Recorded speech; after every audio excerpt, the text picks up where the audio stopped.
Well, it has been an incredible privilege. Being the co-chair, I said this on the first day, has actually been the honor of my career, and to be able to be here with you all, and now this our fourth day. I know there are fewer in the chairs as many have traveled home. I know a lot of us are tired, but the excitement is that even though our bodies are tired, I'm hoping that our hearts and our spirits are energized. I know that mine certainly are. And thinking outside the box, it's been so nice to come back and be among friends. In fact, I would not call us friends now. It felt like I was coming a little bit home. And I like the term family because it combines the word friends and family. And so I think we are family.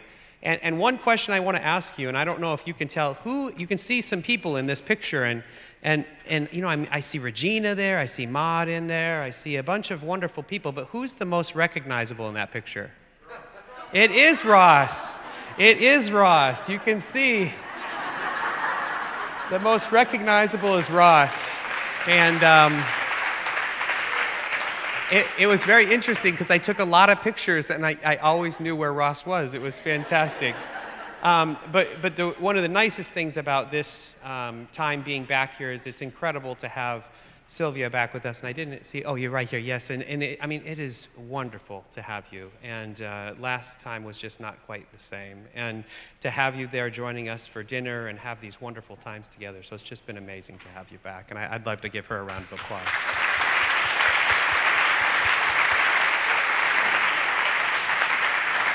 So now, everybody must realize that they should be a little bit worried because I have a lot of photos here. And so I have a little bit of a photo journaling narrative that I want to walk us through. And some of the themes that seem to really come out to me as we have traveled together. First, aren't we in a place with beautiful music, delicious food, and of course some wine, and an amazing venue? And I don't know about you guys, but this, now coming back here and walking on the street and seeing this sign and knowing I just come right in here, boy, that felt like coming home. It was just incredible. And we had such delightful food and fun and fellowship, and I so appreciated our venue that we had. And one thing that I felt like maybe I didn't get quite enough of was gelato, but still the day is young today, right? But it really has been put on so well. And what I'd like to say, there's a ton of people who are a part of the Maruzza Foundation who put this whole thing together, all the food, all the administrative components. You have no idea how difficult that is. I mean, it is so complicated. And so can we give them a round of applause right now? Thank you.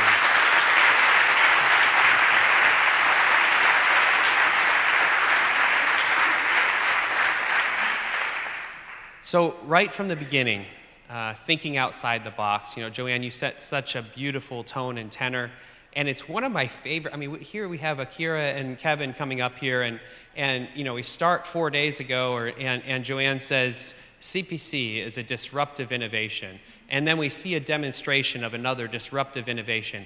And as Marcelo said, how can you put those disruptive innovations together and really touch and change and address issues related to suffering? And you know, here, Franca, you see that beautiful picture of thinking outside the box. And Sat, you're the only person who can compete with Ross for that little hair. Because do you guys see that? I'm not sure. You see here, right here. But it's an important time, and I'm demonstrating really that in thinking outside the box as our theme, I'm hoping that you've seen that happen over and over again. And I think, Michelle, you said it so beautifully. I thought it was so profound, and I thought your talk was so well done. And you said, we used to convince ourselves with this particular phrase, just because we live in a low-resource setting does not mean we cannot be resourceful. I wrote it down word for word when you said it, because you said you used that as an inspiration during those times when so few of those babies were being cured and they were all dying, and you said, not on your watch.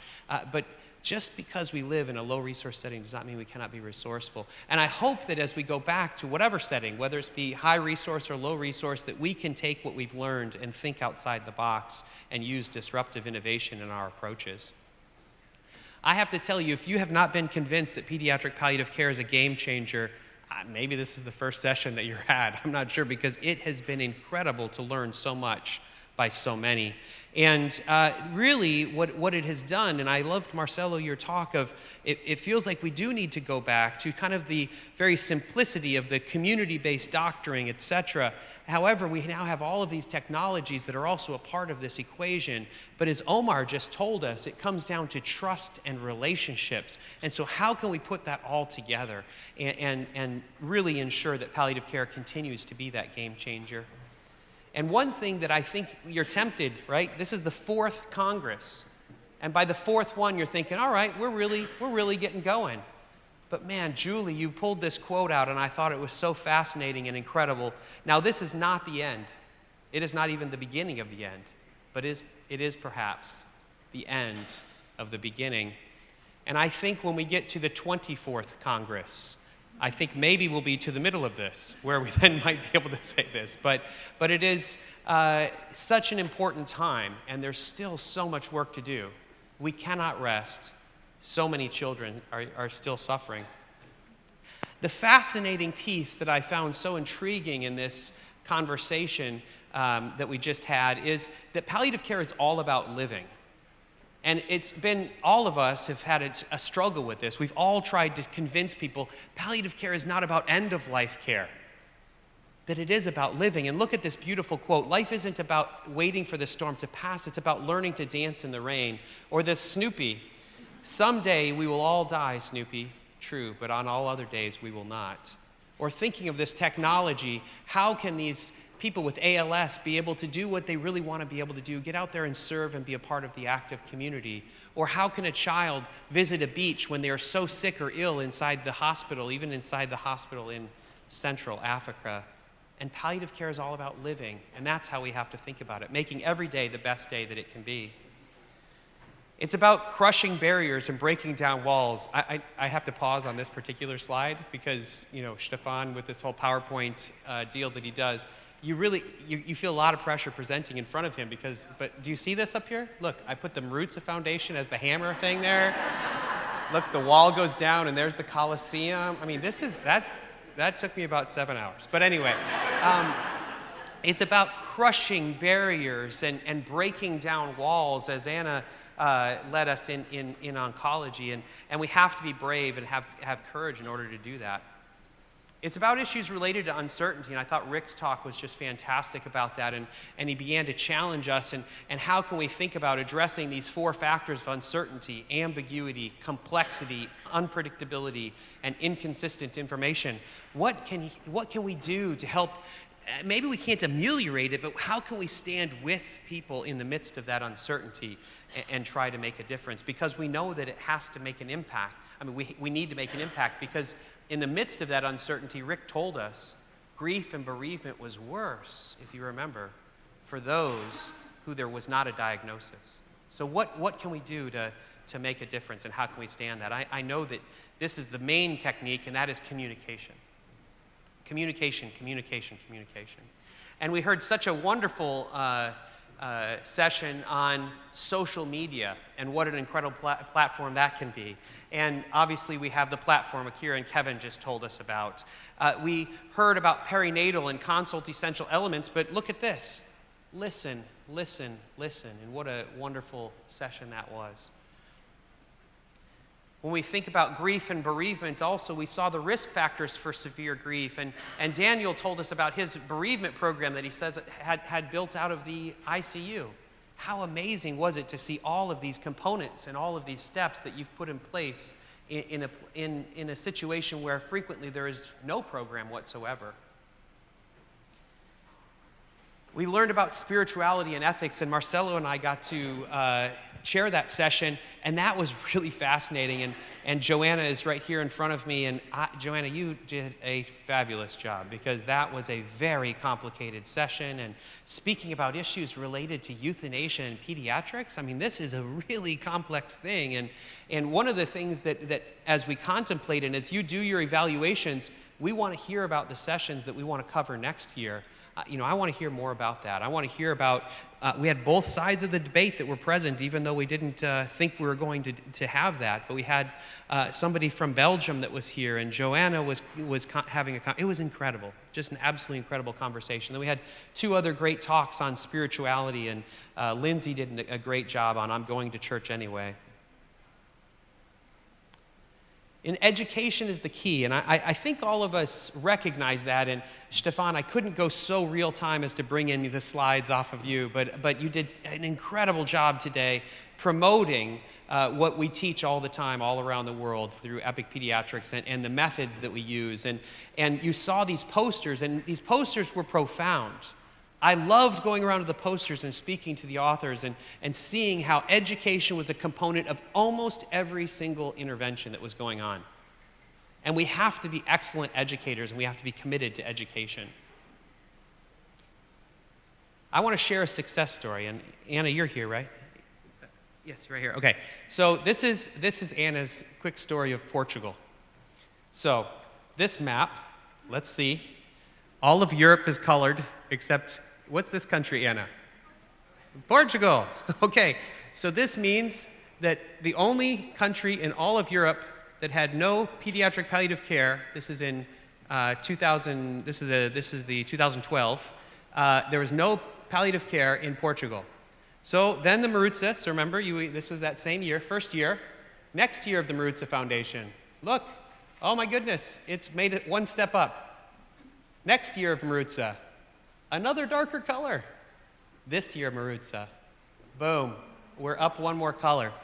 Anna, that's amazing. That is amazing. And it's...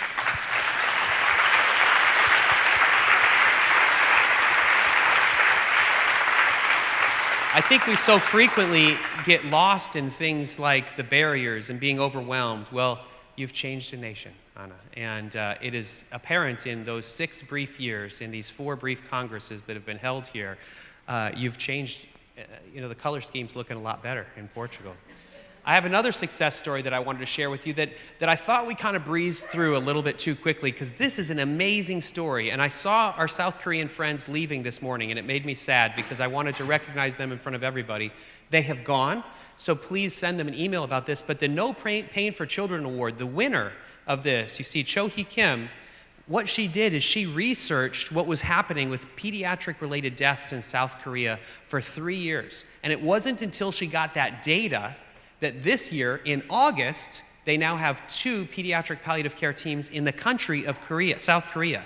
And that didn't exist at all before, you guys. Nothing was there, but because of their persistence, because of that research that was done, again, the entire country of South Korea has been changed. I want to give them applause even though they're not here.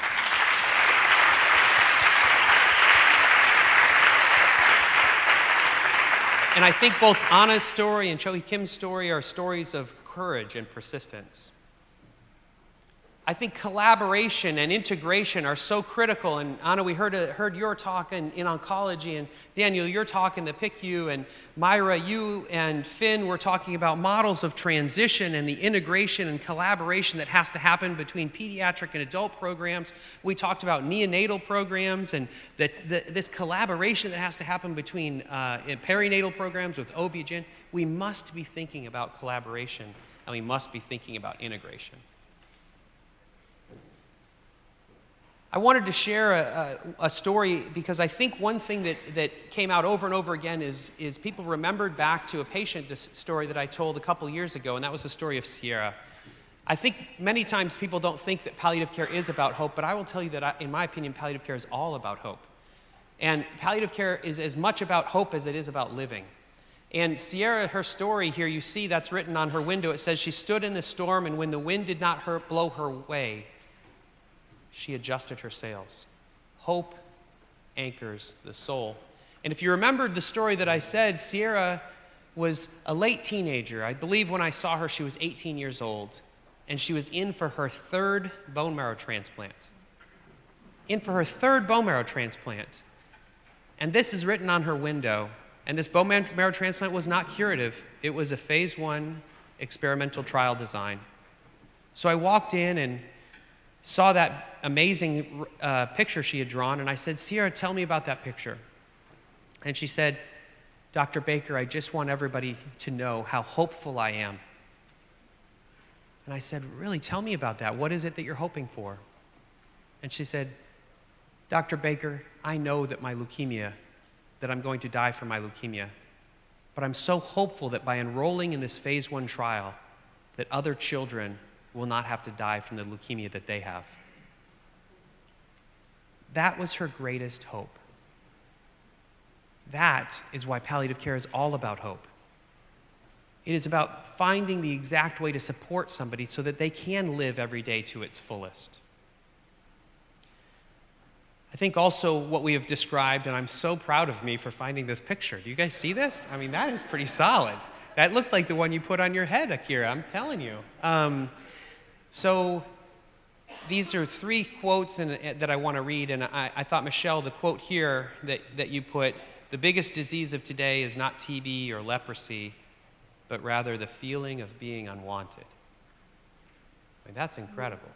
That is incredible. Or Anna, the one you used from The Emperor of All Maladies, cancer begins and ends with people. And I think it's all about the human connection. And Marcelo, you said it so beautifully just a few minutes ago. We now may have a technology, certainly looking like it's heading that direction, that can help with the human connection. Not further technology that separates us in that human connection. And so it's really beautiful to have seen that. I have to tell you, I feel like this conference, this Congress, is all about changing the world. And Joan, you are such an inspiration.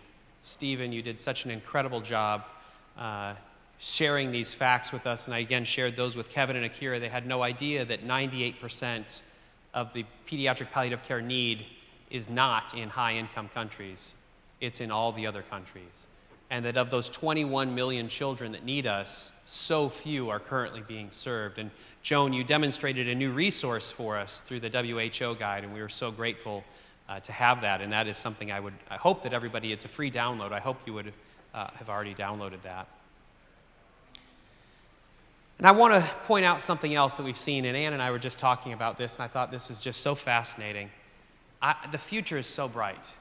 I don't know if I'm getting older or we're just getting more in younger and younger participants, but I'm hoping it's the latter.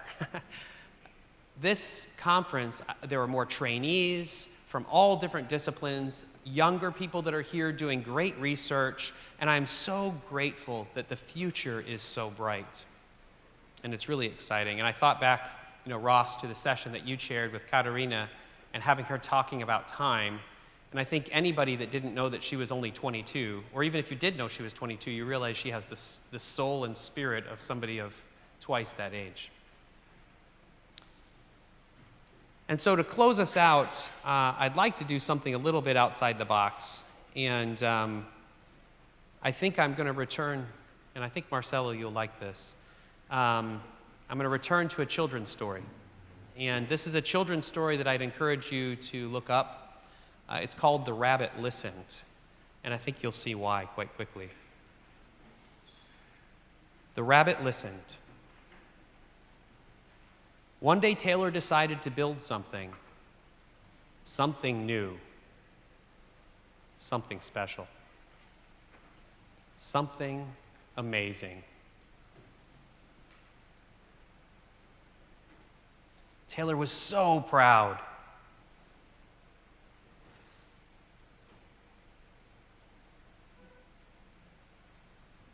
But then, out of nowhere,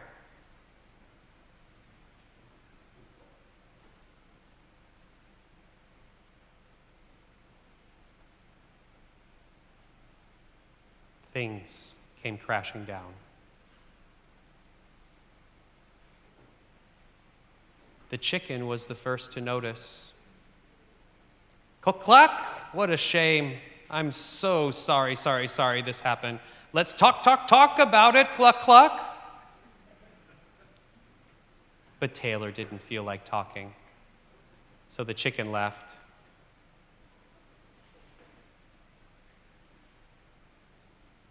Next came the bear. Gar, rar, how horrible. I bet you feel so angry. Let's shout about it. Gar, rar, gar. But Taylor didn't feel like shouting, so the bear left. The elephant knew just what to do. Trump-a-da! I can fix this. We just need to remember exactly the way things were. But Taylor didn't feel like remembering, so the elephant also left. One by one they came. The hyena, hee-hee, let's laugh about it.